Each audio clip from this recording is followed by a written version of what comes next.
yaba abagore cyangwa abagabo bemeza ikibazo cy'ubuharike mu murenge wa Kageyo akarere ka Gicumbi bashyira imbere ubukene nk'impamvu ikomeye.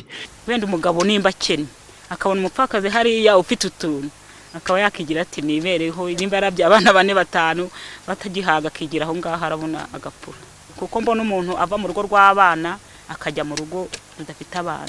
Ubwo nyine niko tubikeka kuko abavuye mu bana kandi bashonje bambaye ubusa ukabona bameze nabi ukabona arabataye agiye kwifatira urundi. Umugabo arakena umugore akamwanga, noneho umugore udafite umugabo akishakira wa mugabo akajya mugurira icyo kunywa icyo kurya akagenda. None se wabona urira neza ufite amahoro? Ni icyo kibazo gihari cy'ubukene. Gusa ubukene si impamvu yemerwa mu murenge wa Nyankenke, ahari abaturage bahamya ko ubuharike bugenda buba amateka kubera guhindura imyumvire yabumvishaga ko gutunga abagore benshi bigaragaza ubukungu. Aba baturage bashima ingufu zashyizwe mu kurwanya ubuharike ngo bugira ingaruka ku bagore n'abana.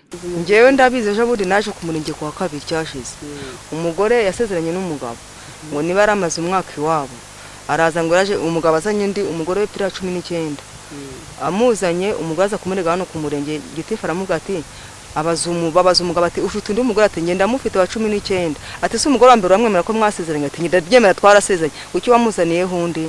Umugabo baburi cyabate tujye kugukorera dosiye kuri polisi, bahita batelefona kuri polisi yaramba ati umugabo uzanye uri mugore wa kabiri wa mbere ari wisezerane rero tuzi mumukoreye ati tumukoreye dosiye. Barambwa ati mbenya ngo tugukoreye dosiye genda wirukana umugore wa mbere tugenda. Umugabo avanga abyemeye, umugore wisezerana baramuga ati noneho genda ushaka ibyemezo yonza ko mwasezeranye uyu mugabo tumukurikirane nk'ubuyobozi. Nkanjye nk'umudamu numva ari ngombwa nuko nyine ubuharike y'umugore wa kabiri aje mubana nabi mu mibereho iragabanuka uko yakwitaga hose kongera kukwitaho.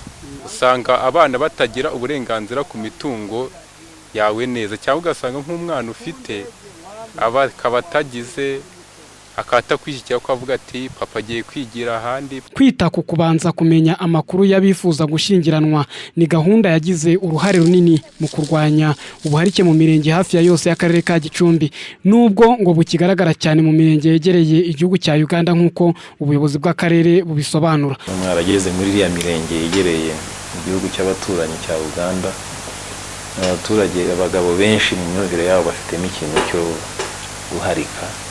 Hari ikintu tumaze iminsi twumva, umuntu ashaka umugore ntibasezerane, yamara kumuharurukwa agashaka umuto akaba ari wajyana ku murenge ngo basezerane. Icyo kigomba guhagarara. Ntabwo rero byemewe kuba uyu munsi watinyuka gusezeranya umugabo n'umugore muto uzi ko afite abana, uzi ko afite umugore. Nge numva nk'ubuyobozi tugomba gushyiraho ingufu tukabica intege ku buryo kwemerera umuntu gusezerana bakwiriye kubanza bakarebe se uyu mugore mwabanaga n'aba bana mwabyaranye kubera icyo tukajya gusezerana. Yego n'uburenganzira bw'umuntu, ariko none dukwiriye gushyiraho ingamba zo kubica intege. Nubwo hemezwa ko ubuharike bugenda bucibwa intege mu karere ka Gicumbi, ubuyobozi ntibwabashije kutugaragariza intera bugezeho mu mibare.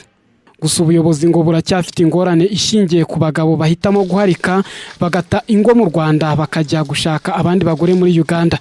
Ibintu nyuma ngo bikurura ubukene n'amakimbirane, kuko hari ubwo abo bagabo bananiranwa nabo bashakanye muri Uganda bakagarukana n'abana biyongera kubasigaye, maze kumvikana no gusaranganya imitungo bikaba ikibazo.